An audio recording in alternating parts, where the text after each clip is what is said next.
Hello बच्चों, कैसे हैं आप लोग। स्टडी विद योगेश चैनल पर आप सभी का स्वागत है। चलिए दोस्तों, आज हम 1857 के विद्रोह का स्वरूप देखेंगे, यानी कि इसका स्वरूप कैसा था।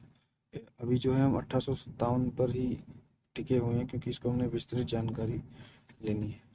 तो इसका हमने जो है विद्रोह का स्वरूप देखना है। 1857 के विद्रोह का स्वरूप क्या था, इसे समझना इतना आसान भी नहीं है। यहाँ तक बड़े बड़े बड़े इतिहासकारों के लिए यह विद्रोह एक अध्ययन, यानी इस विद्रोह पर जानी एक अध्ययन किया है कि इसका स्वरूप क्या था।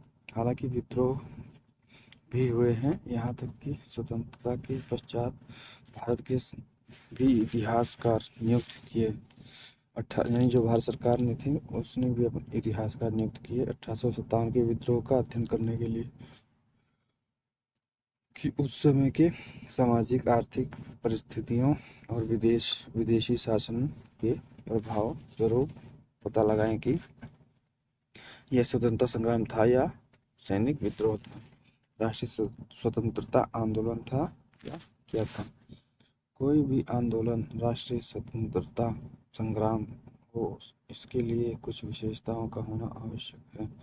उस संग्राम में जब तक कुछ विशेषताएं उस संग्राम में नहीं होती हैं, तब तक वह राष्ट्रीय स्वतंत्रता आंदोलन नहीं हो पाता है। विनायक दामोदर सावरकर एक उग्रवादी क्रांतिकारी थे। इन्होंने गुप्त तरीके से 1904 में एक गुप्त क्रांतिकारी संगठन नव भारत की स्थापना की थी। 1909 में इन्होंने एक पुस्तक प्रकाशित की। उस पुस्तक का नाम था the Indian war of independence 1857। इसमें इन्होंने 1857 के विद्रोह को स्वतंत्रता संग्राम की संज्ञा दी। स्वतंत्रता के बाद भारत सरकार ने 1857 के विद्रोह का विश्लेषण करने के लिए एस एन सेन को सरकारी इतिहासकार नियुक्त किया। एस एन सेन ने यह काम किया। इन्होंने अपनी पुस्तक 1857 में इसे राष्ट्रीय स्वतंत्रता संग्राम मानने से इनकार कर दिया। इसके बाद भारत सरकार ने आर.सी. मजूमदार को सरकारी इतिहासकार बनाया 1857 का, लेकिन इन्होंने यह काम करने से इनकार कर दिया। इन्होंने कहा, मैं सरकार की तरह से नहीं करूँगा, स्वतंत्र रूप से करूँगा, एवं इन्होंने स्वतंत्र रूप से अपनी पुस्तक प्रकाशित की। पुस्तक का नाम था the spy meeting and the revolution of 1857। इस पुस्तक में रमेश चंद्र मजूमदार ने यह निष्कर्ष निकाला कि यह तथाकथित प्रथम राष्ट्रीय स्वतंत्रता ना तो प्रथम राष्ट्रीय स्वतंत्रता संग्राम, ना ही राष्ट्रीय और ना ही स्वतंत्रता संग्राम था। 1857 के अंतर्गत ब्रिटिश शासन से स्वतंत्र होने का दृष्टिकोण था, अर्थात ब्रिटिश शासन को भगाने का दृष्टिकोण, स्वाधीन होने का दृष्टिकोण निहित है। लेकिन फिर भी इसे स्वतंत्रता संग्राम या स्वतंत्र संघर्ष नहीं माना जा सकता, क्योंकि स्वतंत्रता संघर्ष की भावना राष्ट्रीय भावना से जुड़ी हुई है, जबकि 19वीं शताब्दी के मध्य में राष्ट्रीयता के हिसाब विकास की सीमाएं थीं। भारत में राष्ट्रीयता का विकास 1857 के बाद, यानी 19वीं शताब्दी के उत्तरार्ध में शुरू हुआ। 1885 में कांग्रेस की स्थापना हुई और भारत में राष्ट्रीयता के विकास का समय है। 1860 के बाद 19वीं शताब्दी के मध्य में भारत में राष्ट्रीयता की सीमाएं थीं, चूँकि राष्ट्रीयता का उद्भव नहीं हुआ था, इसलिए हम स्वतंत्रता संघर्ष नहीं मान सकते। विद्रोह की शुरुआत सैनिक विद्रोह के रूप में हुई। 10 मई 1857 को मेरठ में सैनिकों ने अंग्रेजों पर हमला किया और दिल्ली की ओर बढ़ चले और बहादुर शाह को अपना नेता घोषित कर भारत का सम्राट घोषित किया 12 मई को। फिर भी उस समय भारत में 3 प्रेसिडेंसियां थीं, लेकिन विद्रोह में केवल बंगाल रेजिमेंट ने हिस्सा लिया और बंगाल रेजिमेंट के सभी सैनिकों ने हिस्सा नहीं लिया। यह इसके स्वतंत्रता संघर्ष के विचार पर प्रश्न चिन्ह लगाता है कि एक तो सभी रेजिमेंट ने इसमें हिस्सा नहीं लिया और बंगाल रेजिमेंट के भी सभी सैनिकों ने इसमें हिस्सा नहीं लिया। विद्रोह अंत में लोकप्रिय स्वरूप धारण करता है। जनता की एक बड़ी भागीदारी इसको प्राप्त हुई, लेकिन फिर भी जनता की भागीदारी की भी सीमा रही। भारतीय समाज का प्रत्येक तबका इस विद्रोह में भाग नहीं ले पाया या नहीं लिया। जैसे अधिकांश राजवाड़ों के देशी राजा, न बड़े वर्ग के जमींदार न केवल विद्रोह से अलग थलग पड़े रहे, बल्कि विद्रोह को कुचलने में अंग्रेजों का सक्रिय साथ दिया। ऐसे राजा थे ग्वालियर के सिंधिया, इंदौर के होलकर, निजाम नेपाल के राजा, भोपाल के राजा, कश्मीर के राजा, नाभा, जिंद, पटियाला के शासक। इन सभी ने विद्रोह को कुचलने के लिए अंग्रेजों की सक्रिय सहायता की। इसके अलावा भी मध्यम और उच्च वर्ग के जो शहरों में रहने वाले पढ़े लिखे भारतीय होते थे, विद्रोह के आलोचक बने रहे। उन्होंने विद्रोहियों का साथ नहीं दिया। यह एक ऐसा तथ्य है जो विद्रोह की स्वतंत्रता संघर्ष होने पर प्रश्न चिन्ह लगाता है। विद्रोह के विस्तार की भी सीमाएं रहीं। विद्रोह केवल उत्तर भारत में ही फैल सका एवं पूर्वी भारत, दक्षिण भारत, पश्चिमोत्तर भारत के अधिकांश क्षेत्रों में हिस्सा नहीं लिया। विद्रोह के दौरान जो घटनाएं घटी, उनका अध्ययन करने पर पता चलता है कि कहीं स्थानीय संघर्ष के मुद्दे उभर गए, कहीं वर्ग संघर्ष के मुद्दे उभर गए, तो कहीं विद्रोही भीड़ के साथ असामाजिक तत्व मिल गए। जैसे कि ग्रामीण किसानों का निशाना जमींदार होते थे। बिहार में किसानों ने अधिकतर जमींदारों को निशाना बनाया, जमींदारों को मारा, खदेड़ा तथा जमींदारों के घरों को जलाकर उनके रखे जमीन के कागजों को जलाकर नष्ट कर देना। इसके अलावा ग्रामीण जनता के निशाने पर ज़्यादातर सूदखोर और महाजन हुआ करते थे। निशाने पर ज़्यादातर सूदखोर और महाजन हुआ करते थे।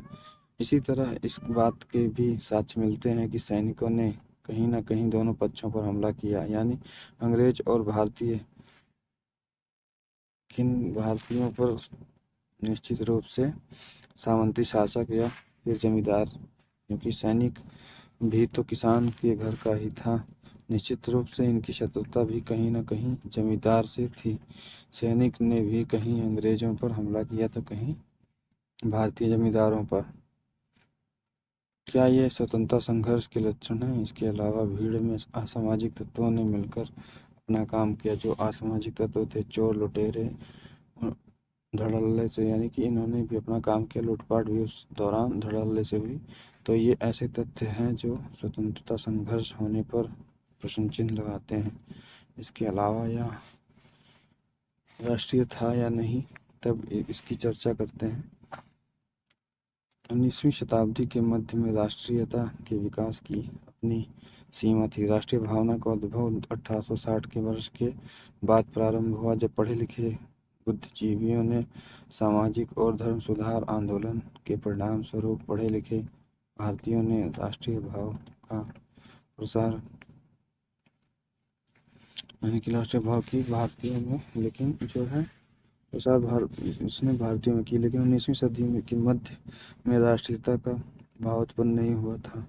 जो जन सहभागिता थी विद्रोह में जन सहभागिता, एक बहुत बड़ा वर्ग जनता विद्रोह में भागीदार था। इनमें से कुछ किसान, हिंदू मुस्लिम एकता जो भी थे, उनमें सिर्फ अंग्रेजों के प्रति घृणा थी, न कि राष्ट्रीयता।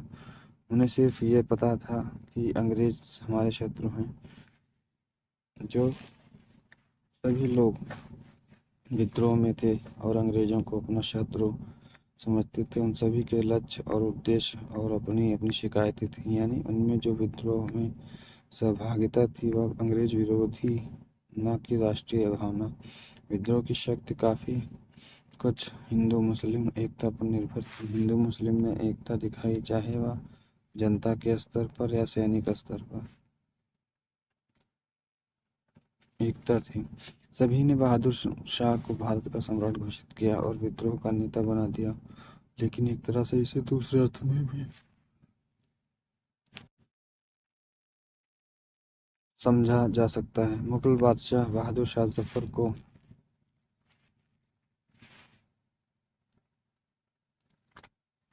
भारत का सम्राट घोषित करके के विद्रोह का नेता बना देना कहीं न कहीं पुरानी जो सामंती व्यवस्था है, मध्यकालीन राजतंत्रीय शासन प्रणाली, उसे फिर से स्थापित करने का दृष्टिकोण दिखाई देता है।